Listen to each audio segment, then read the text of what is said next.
If you want to resolve a conflict, there are a handful of different techniques you could use. My name is Lydia Richards. I'm CEO of Teamworks. I'll walk you through these techniques and give you a sense of the benefits and drawbacks of each, all in this quick overview. So, here we go. Conflict resolution techniques have two different characteristics, really. One is how much I get of what I want, and the other is how much the other guy gets of what they want. We'll start with avoiding. Here, really, neither of us gets what we want. We just look the other way or bury our head in the sand.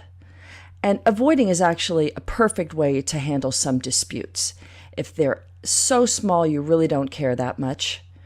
Or, like, how about the guy who just cut you off on the freeway? That is a perfect time to use the technique of avoiding. Careful though, if either of you in the conflict really do care, then avoidance may make the conflict worse or bigger, or you'll come up with another one soon. Next is accommodating, or giving in.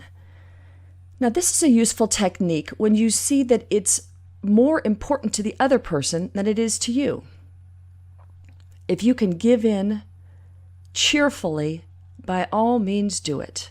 The trouble is when we accommodate and it's the wrong technique, when we feel like we had to give in, then we could move to the victim corner, which can be so very toxic. Relationship, of course, work best when people kind of take turns giving in, when there's a back and forth to it. So the rule of thumb, accommodate if you can really just let it go, cheerfully. And if you can't, then you'll need to consider one of the other options. I don't suggest the next one. That is competing or dominating. It's sort of the opposite of accommodating. It's when either by power or rank or intimidation, one person pressures the other so that they can get it the way they want it. Now, this is by far the best approach in some situations, like on the battlefield or in an emergency. You would not want two firefighters in a deep dialogue about who's going to put out the fire. When this technique is used in a non-emergency situation, it's called bullying. It's just icky. You may win the battle, but it will likely be at a very high price. In fact, competing or dominating is most likely to generate even more conflict down the road. So the next is compromising. Now, this is a very special thing. It's where both of us get some of what we want, but both of us leave some of it on the table as well. It's not a win-win, it's sort of like a tie. Compromising is about getting as close as you can and then splitting the difference. Now, one of the benefits is it is fast. You don't have to get into feelings or history. You just cut it down the middle. Now, while compromising can settle a dispute, it cannot bring about long-term alignment. If emotions are high and everyone is deeply committed to their position, compromising is not the best solution. Because in compromising on an emotionally charged issue, you run the risk of playing that never-ending game of whack-a-mole, where you might settle this dispute, but another one pops up somewhere else. Let me give you a for instance. A New York law firm rang us up to help settle a dispute among its partners. The firm was moving and the battle lines were drawn about whether or not there should be a snack vending machine in the kitchen. And everyone was going to the mat for their position, for and against. The managing partner just wanted the whole thing to go away.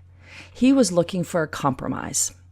One day at lunch, he estimated that he personally had spent about 25 hours trying to strike a compromise on the vending machine debacle. His assistant shook her head. No, she said, it's closer to 40 hours. And at many hundreds of dollars an hour, well, that is bank. And the really hard part is that he had chosen the wrong technique. He had chosen to compromise on an emotionally charged issue, which means this question might get settled, but the vending machine was never the real issue. It was only the battlefield on which an entirely different war was being fought.